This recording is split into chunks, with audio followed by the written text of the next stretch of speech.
How to create rules in Outlook. In this video, I'm going to show you how to create rules in Outlook so your emails get organized automatically.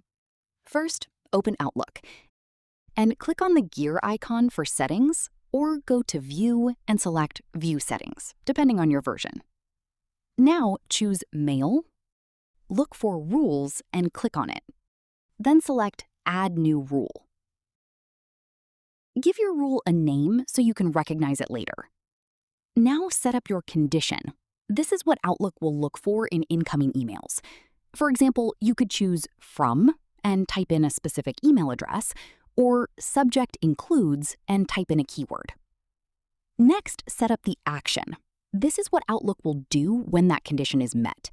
You could choose Move to Folder and pick a specific folder, mark as read, forward to, or delete, depending on what you need. Once you've set your condition and action, click Save.